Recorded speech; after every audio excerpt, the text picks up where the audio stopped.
بسم اللہ الرحمن الرحیم۔ السلام علیکم۔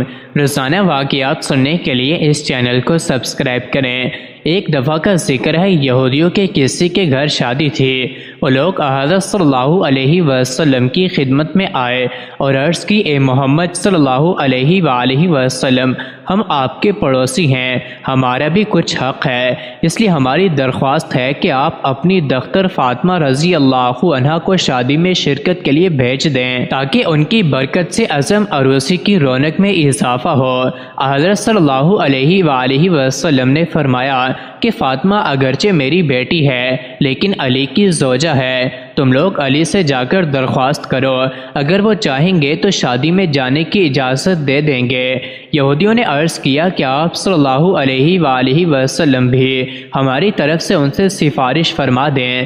پھر وہ یہودی حضرت علی رضی اللہ عنہ کی خدمت میں حاضر ہوئے اور عرض کیا کہ آپ اجازت دیں، حضرت فاطمہ رضی اللہ عنہا شادی میں تشریف لائیں۔ انہوں نے فرمایا کہ اس امر کی مالک خود جناب فاطمہ رضی اللہ عنہا ہیں۔ اس کے بعد یہودی نے جس کے گھر شادی تھی حضرت فاطمہ رضی اللہ تعالی عنہا کے دروازے پر آواز دی، اے بنت رسول، میری لڑکی کی شادی ہے، اگر آپ تشریف لے چلیں تو میری عزت بڑھ جائے گی۔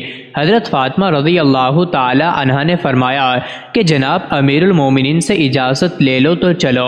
یہودی نے کہا کہ میں رسول اللہ صلی اللہ علیہ وسلم اور شیر خدا کی خدمت میں گیا تھا، سبھی نے آپ کو مختار کیا ہے۔ حضرت فاطمہ رضی اللہ تعالی عنہا یہ سن کر متفکر ہوئیں۔ اتنے میں جناب رسول اللہ صلی اللہ علیہ وآلہ وسلم خود تشریف لے آئے۔ حضرت فاطمہ رضی اللہ عنہا نے فرمایا، بابا جان، یہودیوں کے ہاں سے آدمی آیا ہے، آپ صلی اللہ علیہ وآلہ وسلم کیا فرماتے ہیں، اس کے گھر جائیں یا نہ جائیں؟ آپ صلی اللہ علیہ وآلہ وسلم نے فرمایا، فاطمہ تمہاری مرضی ہے۔ حضرت فاطمہ رضی اللہ عنہا نے عرض کیا، ابو جان، آپ کی بہت سخت توہین ہوگی، کیونکہ ان کی عورتیں عمدہ اور نفیس لباس و زیورات سے مزین ہوں گی، اور میرے پاس وہی پھٹے پرانے کپڑے ہیں جس میں جا بجا خرمے کے پیوند لگے ہیں۔ رسول اللہ صلی اللہ علیہ وآلہ وسلم نے فرمایا، اے بیٹی، اسی حالت میں جاؤ جو مرضی پہنو۔ چنانچہ سیدہ فاطمہ رضی اللہ عنہا جانے کو تیار ہو گئی۔ ادھر یہودیوں نے اپنی عورتوں کو زیورات و ملبوسات سے خوب آراستہ کیا، کیونکہ وہ جانتے تھے کہ حضرت فاطمہ رضی اللہ عنہا کے پاس لباس اور زیورات تو قطعاً نہیں ہیں، وہ تو اپنے پرانے پیوند لگے ہوئے لباس میں شریک شادی ہوگی تو سب کی نگاہوں میں سب کو حقیر ہوگی۔ ادھر اللہ تعالیٰ نے اپنی کنیز خاص کے لیے حضرت جبرائیل علیہ السلام کے ذریعے سے جنت کے ایسے ملبوسات اور زیورات بھیجے کہ جن کی مثل و نظیر دنیا میں نہ تھی۔ حضرت فاطمہ رضی اللہ عنہا کو زیورات و خلعت سے آراستہ کیا گیا اور کچھ دیگر خواتین کے ساتھ حضرت فاطمہ رضی اللہ عنہا روانہ ہوئی۔ کچھ حوریں دائیں اور بائیں اور کچھ پیچھے اور کچھ آگے روانہ ہوئی۔ اس شان سے سیدنا فاطمہ رضی اللہ عنہا کی سواری یہودی کے مکان پر پہنچی۔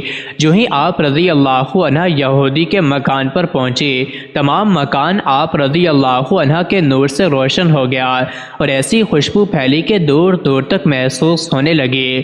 یہ تجمل و وقار دیکھ کر تمام یہودی عورتیں بے ہوش ہو گئیں۔ تھوڑی دیر کے بعد سب کو ہوش آیا، مگر دلہن کو ہوش نہ آیا۔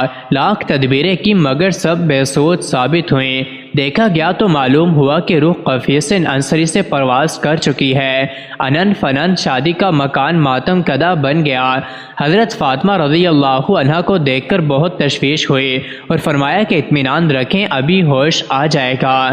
اس کے بعد آپ رضی اللہ عنہا نے 2 رکعت نماز پڑھ کر دعا کے لیے ہاتھ بلند کیے اور کہا کہ میرے اللہ، میں بنت رسول صلی اللہ علیہ وآلہ وسلم ہوں، اے میرے اللہ، میری عزت تیرے ہاتھ میں ہے۔